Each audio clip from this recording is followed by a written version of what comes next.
Hello friends, welcome back to my YouTube channel learning with agriculture. हम class 8 की geography का chapter number 4 कर रहे थे, एग्रीकल्चर वाला, जिसमें हम पार्ट फर्स्ट को डिस्कस कर चुके हैं। अब हम पार्ट 2 में इस वीडियो में पार्ट 2 को डिस्कस करेंगे। तो चलिए स्टार्ट करते हैं अपने इस वीडियो को। हम क्या पढ़ चुके थे? मुख्य फसलें। मुख्य फसलों तक हम वहाँ पर कवर कर चुके थे। अब इसके आगे हम इस वीडियो में स्टार्ट करेंगे। तो चलिए स्टार्ट करते हैं मुख्य फसलों में। सबसे पहले इसमें क्या दिया गया है? बढ़ती हुई जनसंख्या की आवश्यकता को पूरा करने के लिए विविध प्रकार की फसलों को उगाई जाती हैं। यानी कि जिस प्रकार से है, तो हम क्या कर रहे हैं? विभिन्न प्रकार की फसलों को क्या कर रहे हैं? उगा रहे हैं। फसलें कृषि पर आधारित उद्योग के लिए भी कच्चे माल की आपूर्ति करती हैं। फसलें क्या करती हैं? जो भी हमारा इंडस्ट्रियल एरिया होता है, यानी कि फसलें कृषि आधारित उद्योगों के लिए भी कच्चे माल की आपूर्ति करती हैं। यानी कि जो भी एग्रीकल्चर की इंडस्ट्री लगी हुई हैं, उनमें हम क्या करते हैं? कच्चे माल का भी इस्तेमाल करते हैं। जैसे कि गेहूँ, चावल, मक्का और बाजरा मुख्य खाद्यान्न फसलें हैं। मुख्य खाद्यान्न फसलें कौन सी हैं? जैसे मक्का है और चावल है, गेहूँ है, बाजरा, ये क्या है? मुख्य खाद्यान्न फसलें हैं। और जैसे जूट है, कपास है, ये क्या है? रेशे वाली फसलें हैं। इनसे हम क्या करते हैं? कपड़ा प्राप्त करते हैं। यानी खाद्यान्न फसलें हो जाएंगी, जैसे कि गेहूँ है, चावल है, मक्का, ये क्या है?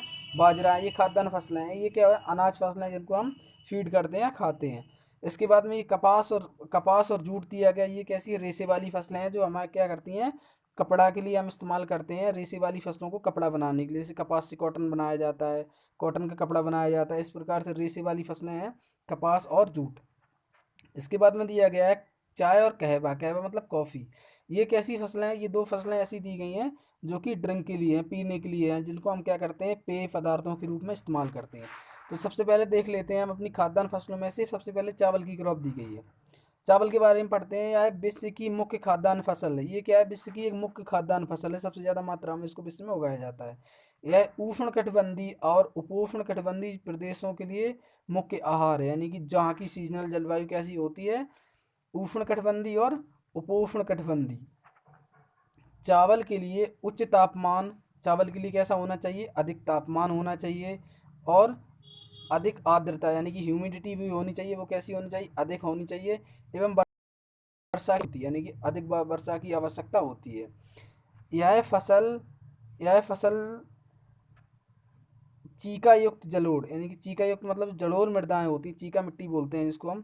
यह फसल चीका युक्त जलोढ़ मृदाएं जिसमें जल रोकने की क्षमता अधिक हो। यानी कि जो एलुवियल सॉयल होती हैं, एलुवियल सॉयल पाई जाती है उत्तर प्रदेश में, जैसे एलुवियल सॉयल काफ़ी ज़्यादा मात्रा में पाई जाती है।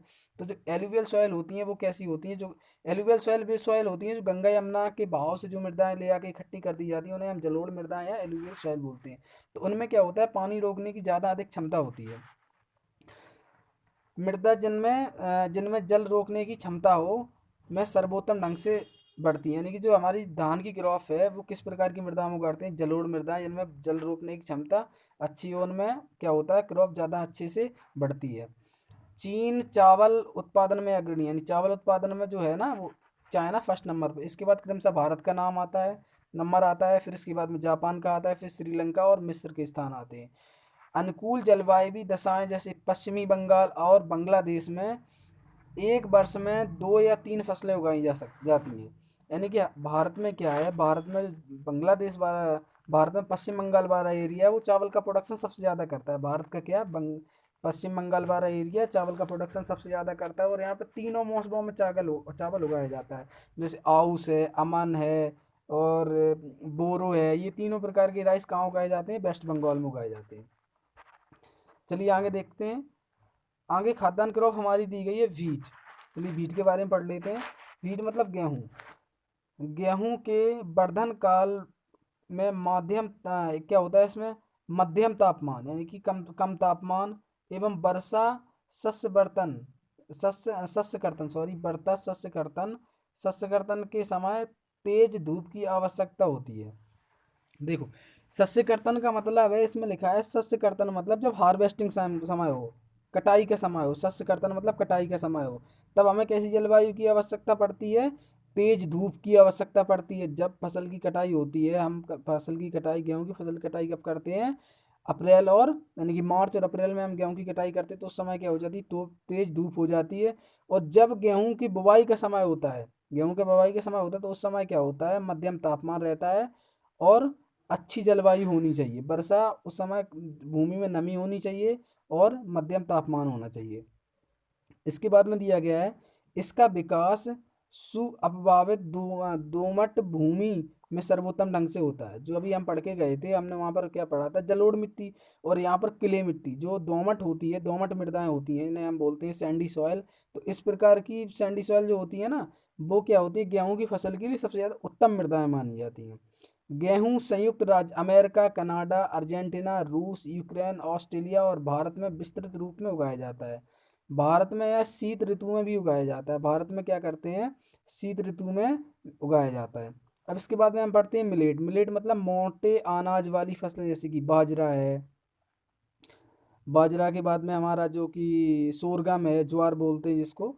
तो इसमें हम आगे देख लेते हैं, ये मोटे अनाज के रूप में भी जाने जाते हैं, मोटे अनाज के रूप में भी जाने जाते हैं और कम उपजाऊ बलुई मृदा में भी उगाई जा सकती है। जो कि हमारे जैसे कि बाजरा है, बाजरा के बाद सोरगम है, ये मोटे अनाज की फसलें हैं। जैसे कि मक्का है, ये क्या है, मोटे अनाज की फसलें हैं। तो इनको हम क्या करते हैं, बलुई मिट्टी में भी बलुई मिट्टी होती है उनमें भी हम इनको क्या कर सकते हैं, उगा सकते हैं। और जो मृदाएं कमज़ोर होती हैं हम उनमें भी इनको उगा सकते हैं। ये ऐसी फसल हैं जिसे कम वर्षा और उच्च माध्यम वाले तापमान तथा पर्याप्त सूर्य के प्रकाश की आवश्यकता होती है। ये फसलें कैसी हैं, अगर वर्षा भी कम होती तब भी हम इनको उगा लेते हैं, जैसे कि ज्वार है, बाजरा है, रागी, रागी क्रॉप है। आगे इसमें क्या दिया गया है, रागी भारत भारत में उगाए जाते हैं। जैसे कि नाइजीरिया, चीन, नाइगर अन्य उत्पाद देश में है। इसके बाद में हम आगे देख लेते हैं, आगे क्रॉप दी गई है मक्का की। आगे हमारी कौन सी क्रॉप दी गई है, मक्का की क्रॉप। मक्का भी क्या है, एक मिलेट क्रॉप है। तो इसमें हम पढ़ लेते हैं, जैसे आप यहाँ पर देख रहे हैं, ये मक्का की क्या, ये कल्टीवेशन ऑफ मेज हो रहा है। यहाँ पर देखिए अब मक्का की खेती की जा रही है। तो इसमें यहाँ मक्का की क्रॉप में हम पढ़ लेते हैं, मक्का की क्रॉप में दिया गया, इसके लिए मध्यम तापमान, यानी कि तापमान कैसा होना चाहिए, मीडियम होना चाहिए। वर्षा और अधिक धूप की आवश्यकता होती है, यानी अच्छी वर्षा होनी चाहिए और ज़्यादा धूप होनी चाहिए। इसे सुअपवाहित उपजाऊ मृदा की आवश्यकता होती है, यानी कि इसके लिए कैसी होनी चाहिए, उपजाऊ मृदा होनी चाहिए जिसमें अच्छी प्रोडक्टिविटी हो, जिस मृदा की न्यूट्रिएंट सफिशिएंट हो। मक्का उत्तर यानी कि उत्तर अमेरिका, उत्तरी अमेरिका, ब्राज़ील, चीन, रूस, कनाडा, भारत और मैक्सिको में उगाया जाता है। यहाँ पर डू यू नो दिया गया है कि आप जानते हैं, तो हम इसके बारे में पढ़ लेते हैं। मक्का को कॉर्न के नाम से भी जाना जाता है, यानी कि मक्का को हम क्या कहते हैं, कॉर्न भी कहते हैं। विश्व में विश्व में इसका विभिन्न रंग बिरंगी प्रजातियां पाई जाती हैं, जैसे आप देख रहे हैं। यहाँ पर आप देखिए, ये मक्का की रंग बिरंगी प्रजातियां दी गई हैं विदेशों में, या अन्य नाम इसका कॉर्न भी है। तो यहाँ पर आप देख सकते हैं मक्का की विभिन्न प्रकार की रंग की प्रजातियां को दर्शाया गया है। चलिए आगे हम कपास की क्रॉप को देख लेते हैं। कपास की क्रॉप कैसी है, रेशे वाली क्रॉप है, जिससे हमें क्या होता है, रेशा प्राप्त होता है। चलिए इसमें देख लेते हैं कपास की क्रॉप। यहाँ पर आप देखिए, देखो कपास दिया गया, कॉटन की क्रॉप दी गई है। इसमें हम पढ़ते हैं इसकी वृद्धि के लिए उच्च तापमान। कॉटन की क्रॉप ग्रो करने के लिए हमें क्या चाहिए, अधिक तापमान चाहिए, हल्की वर्षा वाला क्षेत्र होना चाहिए, और 200 से, यानी कि 200 से 210, यानी क्या कहना चाहते हैं ये, 200 to 210 10 पाला रहित दिन, पाला रहित, जहाँ पे पाला ना पड़ता हो, पाला रहित दिन और तेज चमकीली धूप की आवश्यकता पड़ती है। यानी कि 200 से वर्षा कितनी होनी चाहिए, 200 से 10 सेंटीमीटर वर्षा पूछ रहा है, कह रहे हैं ये। और कैसा क्षेत्र होना चाहिए, जहाँ पर पाला ना पड़ता हो, पाला रहित क्षेत्र होना चाहिए। और चमकीली धूप की आवश्यकता होती है, जहाँ पर अधिक धूप निकलती है। और यहाँ पर काली मिट्टी की आवश्यकता हो। यहाँ पर जो हम कॉटन की क्रॉप करते हैं, तो इसे हम कॉटन की क्रॉप किस प्रकार की मृदा हम करते हैं, काली मिट्टी। काली मिट्टी सबसे ज़्यादा कहाँ पाई जाती है, महाराष्ट्र में। काली और जलोढ़ मृदा की सर्वोत्तम उगती हैं। यानी कि कपास को हम किस प्रकार की भूमि में उगा सकते हैं, काली मिट्टी में। ये काफ़ी इंपॉर्टेंट है, कपास को किस प्रकार की भूमि में उगाया जाता है, काली मिट्टी। और काली मिट्टी सबसे ज़्यादा कहाँ पाई जाती है, महाराष्ट्र में। कंट्री दी गई है, चीन, यूएसए, भारत, पाकिस्तान, ब्राज़ील, मिस्र कपास के अग्रणी उत्पादक देश हैं। ये क्या है, ये उत्पादक देश हैं। जो कि सबसे पहले नंबर पर चीन है, फिर यूएसए है, फिर भारत है, फिर पाकिस्तान है, फिर ब्राज़ील है, फिर मिस्र है, फिर कपास के अग्रणी उत्पादक देश दिए गए। इसके बाद में दिया गया है, यह है सूती वस्त्र उद्योग के लिए एक महत्वपूर्ण कच्चा माल है। जब भी हम कॉटन की क्रॉप को उगाते हैं तो किस पर्पज से उगाते हैं, हम इस पर्पज से उगाते हैं क्योंकि हमें कॉटन से क्या मिलता है, कपड़ा मिलता है। अगला देख लेते हैं, ये पटसन दिया गया है। पटसन भी क्या है, एक रेशे वाली क्रॉप है, फाइबर क्रॉप है। चलिए हम इसको पढ़ लेते हैं। इसमें दिया गया है, इसको सुनहरा रेशा भी कहते हैं, यानी कि पटसन को क्या कहते हैं, सुनहरा रेशा भी कहते हैं। इसको सुनहरा रेशा के रूप में भी जाना जाता है। यह जलोढ़ मृदा में अच्छे ढंग से विकसित होता है, यानी कि जो जलोढ़ मृदाएं होती हैं, जो गंगा यमुना के द्वारा लाई गई मृदाएं होती हैं, उन्हें हम जलोढ़ मृदाएं कहते हैं। उस प्रकार की मृदाओं में पटसन को अच्छे ढंग से उगा सकते हैं। और उच्च तापमान, यानी कि तापमान कैसा होना चाहिए, अधिक होना चाहिए। भारी वर्षा और आर्द्र जलवायु की आवश्यकता होती है, जहाँ पर वर्षा बहुत ज़्यादा होता हो। जैसे आप बंगाल वाला एरिया देख सकते हैं, पूर्वी भारत में, जैसे वहाँ पर वर्षा ज़्यादा होती है, वहाँ पर जलोढ़ मृदाएं पाई जाती हैं, तो वहाँ पर पटसन का और जूट का और ये जो फाइबर क्रॉप्स होती हैं उनका ज़्यादा प्रोडक्शन वहाँ पर किया जाता है, एक्सेप्ट कॉटन, कॉटन को छोड़कर। यह एक कॉटन का छोड़कर, मतलब कॉटन कम मात्रा में उगाई जाती है, जितनी मात्रा ज़्यादा से ज़्यादा कॉटन का उत्पादन कहाँ होता है, महाराष्ट्र में होता है। यह फसल उष्ण कटिबंधीय क्षेत्रों में उगाई जाती है। ये फसल कैसी है, जो उष्ण कटिबंधीय क्षेत्र होते हैं उनमें उगाई जाती है। भारत और बांग्लादेश पटसन के लिए अग्रणी उत्पादक हैं, यानी जो पटसन होता है वो सबसे ज़्यादा कहाँ उगाया जाता है, भारत में पहले नंबर पे, दूसरे नंबर पे क्या है, बांग्लादेश है। आगे देखते हैं, आगे इसमें दिया गया है रोचक तत्व।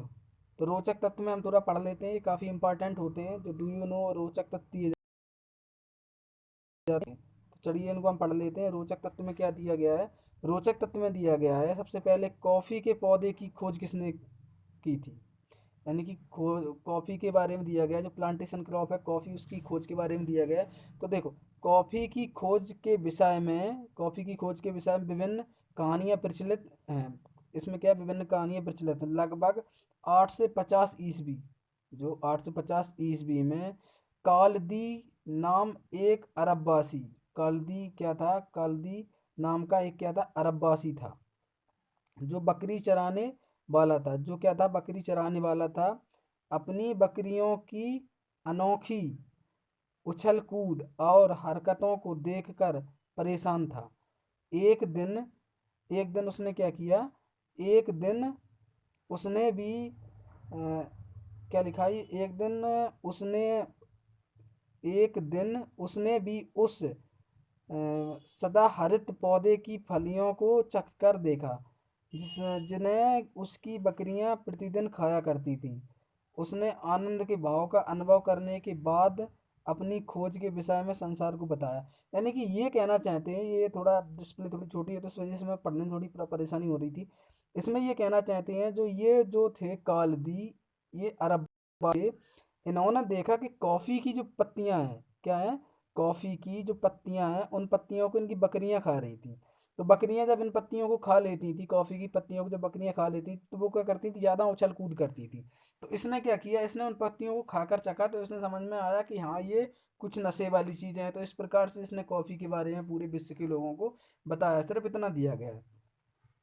पटसन को हम पढ़ चुके थे, अब हम क्या करते हैं, कॉफ़ी को पढ़ते हैं।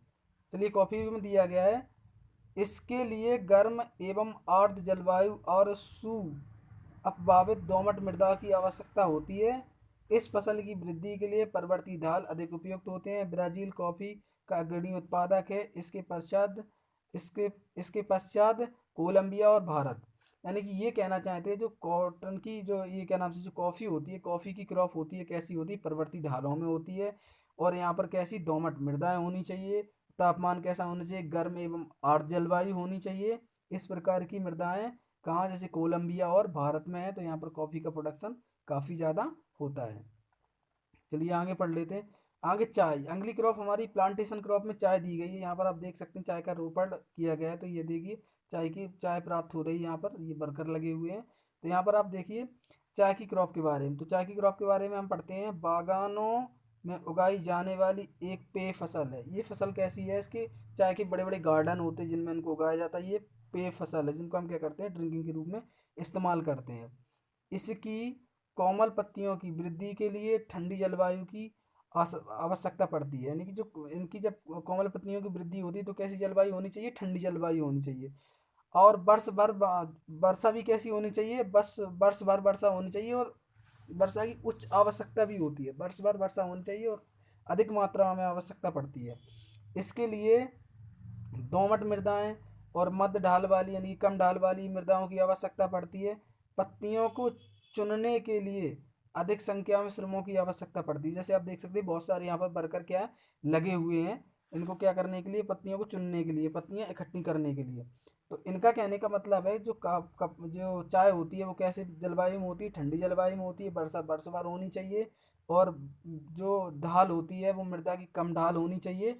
जैसे कि आप देख सकते हैं ईस्टर्न उत्तर प्रदेश, जैसे ईस्टर्न इंडिया है, जैसे हमारा असम वाला एरिया है तो ईस्ट में आता है, यहाँ पर वर्षा काफ़ी ज़्यादा मात्रा में होती है।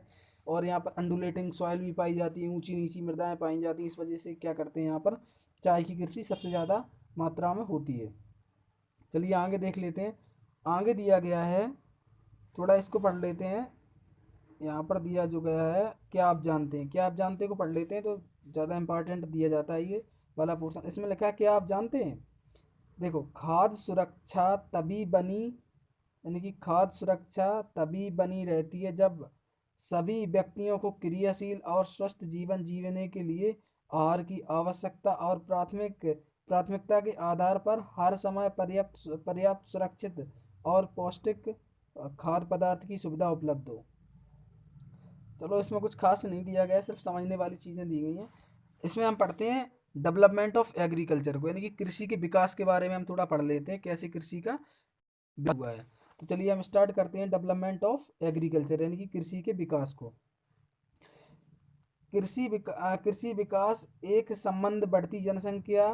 देखो क्या दिया गया है इसमें, कृषि विकास का संबंध क्या है, बढ़ती हुई जनसंख्या की बढ़ती हुई मांग को पूरा करने के लिए। देखो जिस प्रकार से जनसंख्या बढ़ती और जब जनसंख्या बढ़ी है तो उसकी मांग को भी पूरा करने के लिए कृषि के उत्पादन को बढ़ाने की दिशा की जाने वाली प्रयासों से है। जिस प्रकार से कृषि की जनसंख्या बढ़ रही है उसी प्रकार से क्या हो रहा है, उनकी मांगें भी बढ़ेंगी। सीधी सी बात है, जब जनसंख्या बढ़ेगी तो उनकी मांगें भी बढ़ेंगी। तो उनकी मांगों की पूर्ति करने के लिए क्या किया हमने, एग्रीकल्चर में ज़्यादा से ज़्यादा और प्रयास करने शुरू कर दिए। यह कई तरीकों से प्राप्त किया जा सकता है, जैसे बोए गए क्षेत्र में विस्तार करके और बोई जाने वाली फसलों की संख्या बढ़ाकर, सिंचाई सुविधाओं में अधिक सुधार कर कर, उर्वरकों और उच्च उपज देने वाले बीजों के प्रयोग करके, कृषि मशीनरी भी क्रिया के विकास का एक अन्य पहलू है। और आगे दिया गया है कृषि के विकास का चरम लक्ष्य खाद्य सुरक्षा को बढ़ाना है। चलिए आगे पढ़ लेते हैं डेवलपमेंट ऑफ एग्रीकल्चर में। डेवलपमेंट ऑफ एग्रीकल्चर में और दिया गया, इसको भी पढ़ लेते हैं। कृषि का विकास विश्व के विभिन्न भागों को विभिन्न गतिविधियों से हुआ है। अधिक जनसंख्या वाले क्रियाशील और अधिकतर गहन कृषि करते हैं, जहाँ छोटी जोतें सामान्यतः जीवोपार्जन के लिए फसलें उगाई जाती हैं और बड़ी जोत वाणिज्य कृषि के लिए अधिक उपयुक्त होता है, जैसे कि संयुक्त राज्य अमेरिका, कनाडा और ऑस्ट्रेलिया में। इसके बाद में अब देखते हैं हम इसमें डेवलपमेंट ऑफ एग्रीकल्चर में जो दिया गया है उसको थोड़ा सा समझ लेते हैं। डेवलपमेंट ऑफ एग्रीकल्चर में ये कहना चाहते हैं कि जिस प्रकार से भारत में या पूरे विश्व में जनसंख्या में वृद्धि हुई तो उनकी मांगों की भी प्रयासों को, जिस प्रकार से जनसंख्या में वृद्धि होगी तो जब जनसंख्या में वृद्धि होगी तो लोगों की मांगें भी बढ़ेंगी। जब मांगें बढ़ी तो हमने क्या किया, कृषि को एक टेक्निकल तरीके से कृषि को हमने क्या किया, ज़्यादा से ज़्यादा इसमें हमने टेक्नोलॉजी का इस्तेमाल किया। कृषि का विस्तार इस प्रकार से बढ़ा। टेक्नोलॉजी में हमने मशीनरी का यूज किया, अच्छे सीड का यूज किया, अच्छे फर्टिलाइजर का यूज किया और अच्छे प्रसंकरण के इस्तेमाल यूज किए, डिफरेंट टाइप के पेस्टिसाइड का इस्तेमाल किया। इस प्रकार से कृषि के विकास में निरंतर क्रियाएं होती रही हैं। ये सब कृषि के विकास के बारे में दिया गया था। तो इस वीडियो को हम यहीं ख़त्म करते हैं। Thanks for watching this video. Channel को ज़्यादा से ज़्यादा सब्सक्राइब करें, शेयर करें और यदि आपको वीडियो पसंद आता है तो प्लीज़ हमें कमेंट बॉक्स में ज़रूर बताएं हमारा वीडियो आपको कैसा लगा। Thanks for watching this video. Thank you so much.